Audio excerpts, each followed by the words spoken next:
Hey, I would love to talk to you about borders. We hear a lot about borders, and some of our leaders rose to power by promising to defend them. Take back control of our borders. Taking back control. Of our borders. Our borders. Borders. Borders. Borders. They conjured up apparitions of danger and told you that they would protect you. The people they promised to protect you from are people like me. But when the government was faced with a genuine threat at the border, the pandemic, one with the potential to take the lives of tens or even hundreds of thousands of people, a threat that really required our borders to be secure, what did they do? At the end of February 2020, as large numbers of infected people were importing the new coronavirus into the UK, Home Secretary Priti Patel vowed in Parliament to strengthen border security. The move was aimed not at preventing the spread of COVID, but at newly arriving migrants, people like me. Meanwhile, infected people continued to pour into the UK through Heathrow, Gatwick, Stansted, and of course, the ferry port at Dover. 3 days later, the first British death from COVID-19 was reported. 2 weeks after that, cases were surging across the UK. At that point, with no explanation whatsoever, Boris Johnson's government suddenly withdrew self-isolation requirements for arrivals to the UK from high-risk areas like Wuhan, Iran, and Italy. It is extraordinary to say this, but for the next 3 months, there would be no UK border measures in place against the virus. By now, numerous countries, including the island states of Australia, New Zealand, Sri Lanka, and Cyprus, had closed their borders to the non-residents and introduced a mix of COVID testing, self-isolation, hotel closures, and the grounding of flights to protect their citizens. Boris Johnson's government did nothing. A week later, we went into lockdown for the first time. But in 3 months before that happened, fewer than 300 people out of the 18 million who entered the UK by air were quarantined. In fact, by early April, it was estimated that just 1/3 of infected people arriving in the UK were being identified. 1 in 3. On April 12th, the UK border was closed. Not to people with COVID-19, of course, but to children from Greek refugee camps who were seeking sanctuary in Britain. That week, Matt Hancock admitted that at least 15,000 untested people a day were arriving at Britain's airports. For them, the borders were open, but for refugee children, they were closed. 2 days later, Priti Patel vowed to make sure that Border Force have the resources needed to keep our borders secure. Not secure from the more than 100,000 people a week coming untested into the country through airports. Instead, the sudden zeal for border control was aimed exclusively at the dozens of desperate migrants crossing the channel in boats. That day, the reported UK death toll from COVID-19 was 1,105. It was the peak of the first wave. The next day, it was revealed that hundreds of private jets were flying into the UK from COVID-19 hotspots. By May 1st, 2020, the UK had sharply departed from the course of action followed by most national governments. Almost 100 countries around the world had suspended flights. Over 50 had closed their borders to non-residents or non-nationals. Many others required quarantine protocols or health checks. But the UK was one of just 3 countries in the world with absolutely no restrictions whatsoever. 3.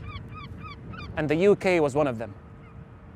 Only 6 weeks later did the government finally instruct new arrivals to self-isolate for 14 days. By then, it was too late. An international study found that unrestricted flights into the UK had been a major factor in the spread of COVID. While many nations insisted on negative PCR tests on entry, the government still refused to follow suit. By then, the UK had one of the highest death rates in the world. By mid-July, the government said it was exploring stronger enforcement measures. Not at Heathrow, in the Channel. The new measures were aimed not at COVID, but at migrants. That month, 1.2 million untested people entered the UK through airports. On August 7th, Priti Patel said of people coming into the UK, the numbers that we've seen are absolutely appalling and shameful.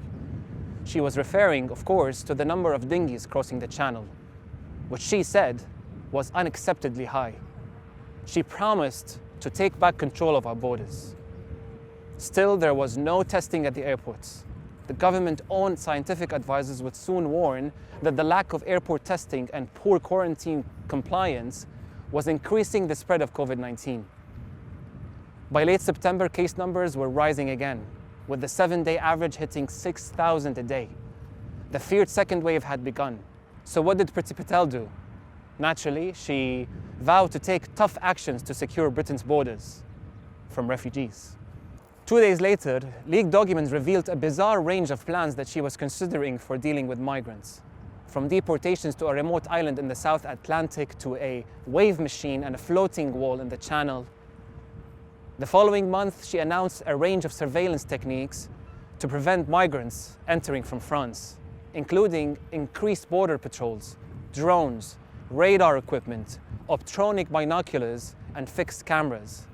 Meanwhile, official data would soon show that up to a third of arrivals in the UK were disobeying instructions to self-isolate at home.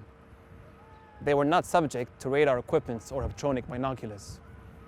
By now, serious concerns were being raised about mutant variants circulating around the world and potentially being imported into the UK through our non-secured airports.